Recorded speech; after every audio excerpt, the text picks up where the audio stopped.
In this video, I want to share with you a couple of options that you have for your civil rights leader portrait. So the first thing that you are going to do is you are going to, once you're done your research on your civil rights leader, you are going to have to find a portrait online of your civil rights leader. Now here are two examples. If you are planning to work on paper or watercolor paper, then you most likely are going to want a colored portrait.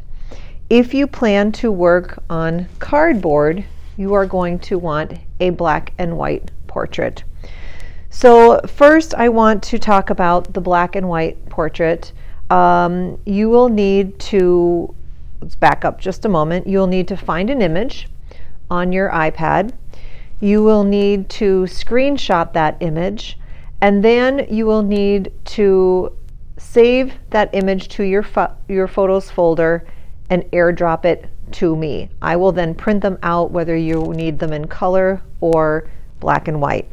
If you are doing a black and white, once you have your image in your photos folder, before you airdrop it to me, you are going to need to edit it so that you turn it into a black and white photo if it is not already black and white. So to show you the cardboard one, which is the black and white image, I'm going to show you my example of Nelson Mandela, the image that you see on the right.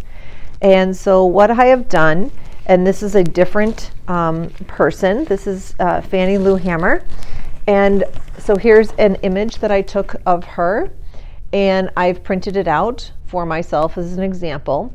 I will project your person up onto the whiteboard, and then you will be tracing all the main lines that you see from your person onto the cardboard. You can even put in and block out some of the shadow areas. So that would be your step number one. Then using, and I'll have different videos showing you how to do these different steps, but using a pen and whiteout, you would then be using value to create and show the different values within the face, and then whiteout to show the whites, and a colored pencil to show other highlights that maybe are not as bright as your whiteout whites.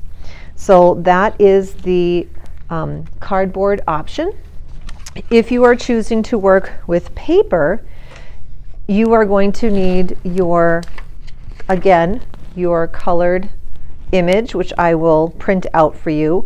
You would then use the colored image either on a bright window and place your paper on top for tracing. As you can see, I've done here. This is plain drawing paper. This one here is done on watercolor paper. You would want to use watercolor paper if you're doing, even if you're combining colored pencil and watercolor. If you're using any watercolor at all, you want to be using watercolor paper. If you're planning on just using colored pencil or art sticks, then you would want just the regular white paper. So I just want to share a sample of one that a student has done. So this is Malcolm X, and the student who did this, he is very talented, and so he chose to do a combination of colored pencil and watercolor.